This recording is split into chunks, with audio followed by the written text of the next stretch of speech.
26,000 ಮಹಿಳೆಯರಿಗೆ ಗೃಹಲಕ್ಷ್ಮಿ ಯೋಜನೆ ಹಣ ಕ್ಯಾನ್ಸಲ್. ಇಲ್ಲಿದೆ ಕಾರಣ. ರಾಜ್ಯ ಸರ್ಕಾರದ ಮಹತ್ವಾಕಾಂಕ್ಷಿ ಯೋಜನೆಗಳಲ್ಲಿ ಗೃಹಲಕ್ಷ್ಮಿ ಯೋಜನೆಯೂ ಒಂದಾಗಿದೆ. ಇದರ ಅಡಿಯಲ್ಲಿ ಮನೆಯ ಯಜಮಾನಿಗೆ ಪ್ರತಿ ತಿಂಗಳು 2,000 ರೂಪಾಯಿ ನೀಡಲಾಗುತ್ತೆ. ಈ ಯೋಜನೆ ಜಾರಿಯಾದ ದಿನದಿಂದ ಒಂದಲ್ಲ ಒಂದು ವಿಘ್ನ ಎದುರಾಗ್ತಾನೆ ಇದೆ. ಈಗಲೂ ಹಾಗೇನೇ ಆಗಿದೆ.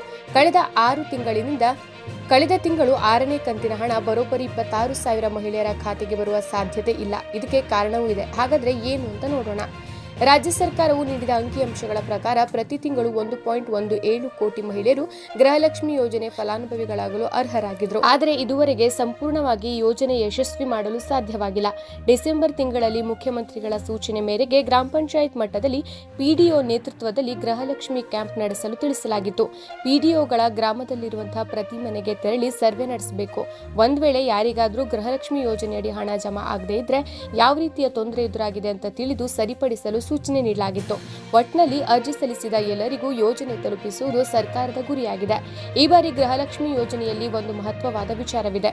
ಕಳೆದ ತಿಂಗಳು 26,000 ಮಹಿಳೆಯರು ಈ ಯೋಜನೆಯಿಂದ ವಂಚಿತರಾಗಿದ್ರು.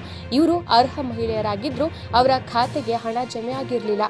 ಇವರಿಗೆ 5 ಕಂತುಗಳ ಹಣ ಜಮಾ ಆಗಿತ್ತು. ಆದರೆ 6ನೇ ಕಂತಿನ ಹಣ ಜಮೆಯಾಗುವ ಸಾಧ್ಯತೆ ಇಲ್ಲ. ಇದಕ್ಕೆ ಕಾರಣ ಗೃಹಲಕ್ಷ್ಮಿ ಯೋಜನೆಯಡಿ ಅರ್ಜಿ ಸಲ್ಲಿಸುವ ವೇಳೆ ಆದಾಯ ತೆರಿಗೆ ಪಾವತಿದಾರರು ಸರ್ಕಾರಿ ನೌಕರರಿಗೆ ನೀಡಲಾಗುವುದಿಲ್ಲ ಅಂತ ತಿಳಿಸಲಾಗಿತ್ತು. ಹೀಗಿದ್ರೂ 80,000 ಜನ ಮಹಿಳೆಯರು ಅರ್ಜಿ ಸಲ್ಲಿಸಿದ್ರು. ಇವರನ್ನ ಗೃಹಲಕ್ಷ್ಮಿ ಯೋಜನೆಯಿಂದ ತೆಗೆಯಲಾಗಿದೆ. ಈ ವೇಳೆ ಉಂಟಾದ ತಾಂತ್ರಿಕ ತೊಂದರೆಯಿಂದ ಅರ್ಹ 26,000 ಮಹಿಳೆಯರ ಖಾತೆಗೂ ಹಣ ಜಮೆ ಆಗಿರಲಿಲ್ಲ. ಈ ವಿಚಾರದ ಕುರಿತು ಸರ್ಕಾರದ ಗಮನಕ್ಕೆ ಬಂದ ತಕ್ಷಣ ಅಧಿಕಾರಿಗಳು ಮಾಹಿತಿ ನೀಡಿದ್ದು ತಾಂತ್ರಿಕ ತೊಂದರೆಯಿಂದ ಹೀಗಾಗಿ ಈ 26,000 ಮಹಿಳೆಯರಿಗೆ 6 ಹಾಗೂ 7ನೇ ಕಂತಿನ ಹಣ ಒಟ್ಟಿಗೆ ಜಮಾ ಮಾಡಲಾಗುವುದು ಅಂತ ಸ್ಪಷ್ಟನೆ ನೀಡಿದ್ದಾರೆ. ಇದುವರೆಗೂ ಅರ್ಜಿ ಸಲ್ಲಿಸದವರು ಅಥವಾ ಏನಾದರೂ ತೊಂದರೆ ಇದ್ದವರು ಹತ್ತಿರದ ಗ್ರಾಮ 1 ಅಟಲ್ಜಿ ಜನಸ್ನೇಹಿ ಕೇಂದ್ರಗಳಿಗೆ ಭೇಟಿ ನೀಡಿ ಅರ್ಜಿ ಸಲ್ಲಿಸಬಹುದು.